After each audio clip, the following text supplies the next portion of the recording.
Hola, mi nombre es Tatiana y hoy voy a hacer un análisis semiótico de Education for Dead. Disney hizo propaganda de guerra y lo disfrazó de cuento de hadas. En plena Segunda Guerra Mundial, Disney produjo Education of Dead en 1943, basada en el libro de Gregor Zimmer. Su objetivo en general era mostrar cómo los nazis adoctrinaban a los niños, pero ¿es solo una crítica nazi o también es una herramienta de propaganda estadounidense? Bueno, para empezar, citémonos en el año 1943. La guerra estaba en su punto más crítico. La batalla de Stalingrado marcó el principio del fin para la Alemania nazi. Estados Unidos ya estaba involucrada en la guerra tras el ataque de Pearl Harbor en 1941. Hollywood y Disney trabajaban con el gobierno para crear contenido patriótico y propaganda. En este momento cabe aclarar que Disney no estaba en su mejor momento, ya que muchos de sus animadores habían sido enlistados en la guerra. Education for Dead se proyecta en cines estadounidenses antes de las películas principales y estaba dirigido a un público general con énfasis en adultos y jóvenes enlistables. Pero bueno, ¿quién fue Gregor Zimmer y por qué utilizaron su libro como base para este cortometraje?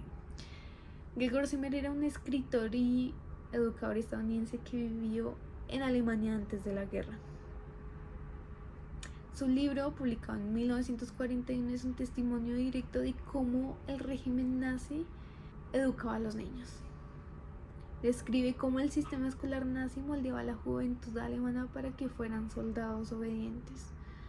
Su trabajo fue usado como base para justificar la participación de Estados Unidos en la guerra.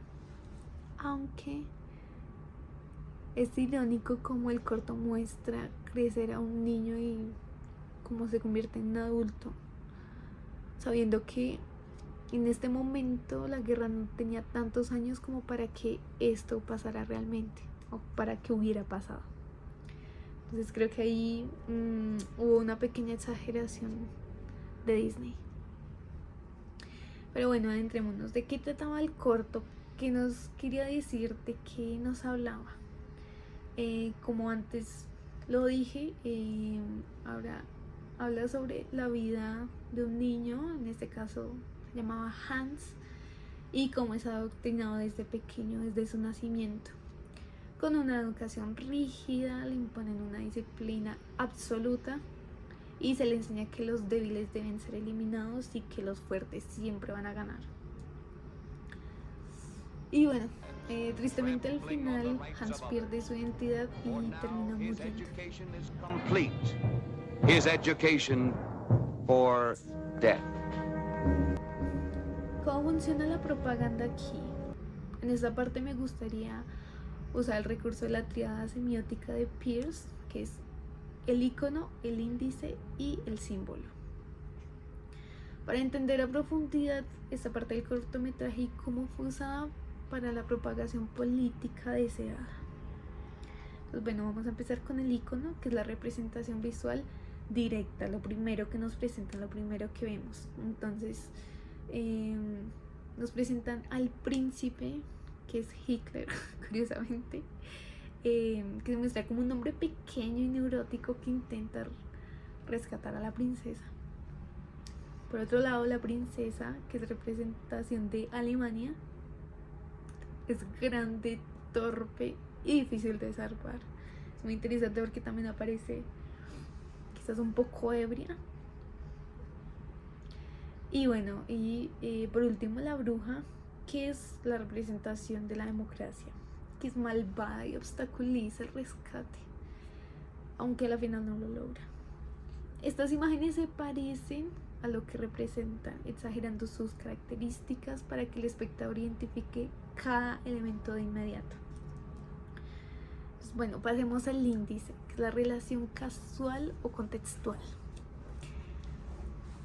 La torpeza y obesidad de la princesa sugieren que Alemania está en un estado de decadencia antes de ser rescatada por Hitler.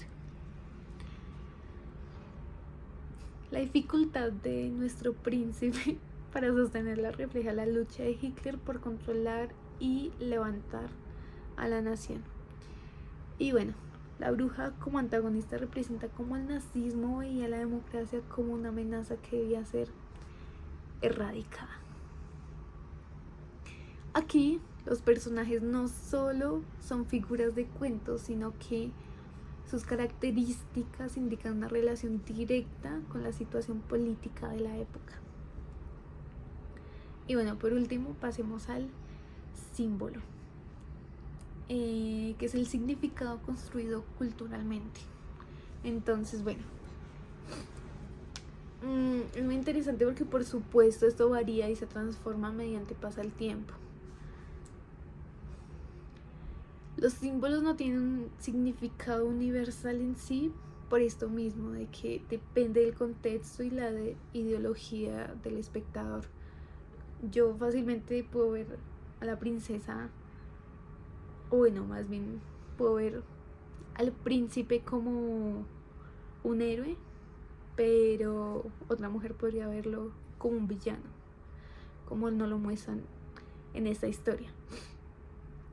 Y en este caso es muy interesante como Disney, muy pilo, diría yo, lo usa para moldear la perspectiva del espectador.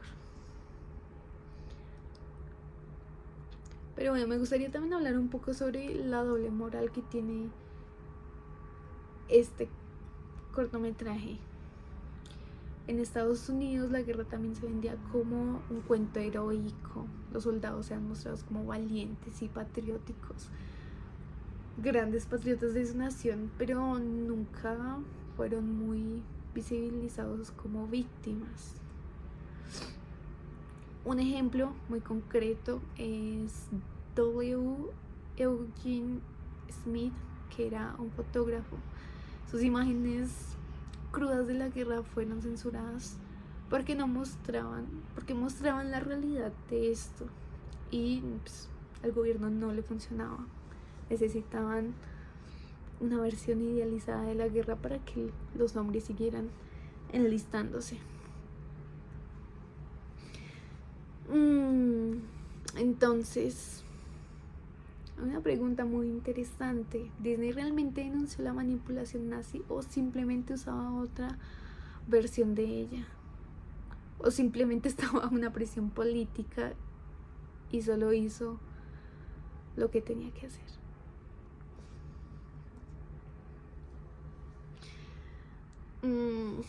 Como conclusión, pues la guerra es una lucha de narrativas donde todos intentan controlar la historia. Education for Dead denuncia cómo los nazis moldean la mente de los niños, pero Estados Unidos hacía lo mismo con los soldados. ¿Realmente hay héroes en la guerra o solo versiones de la verdad? Me surge una pregunta muy interesante: si Alemania hubiera ganado, ¿sería este cortometraje visto como propaganda enemiga?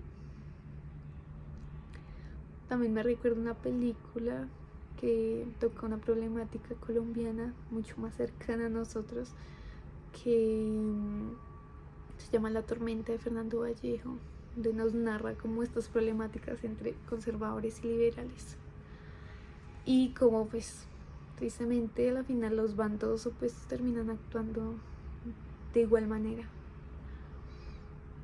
Mi intención con este análisis no es defender el fascismo, ni el racismo, ni nada de esto, mucho menos. Esa nunca ha sido mi intención, sino quizás un poco reflexionar sobre de lo que tratan de vendernos como bueno o malo,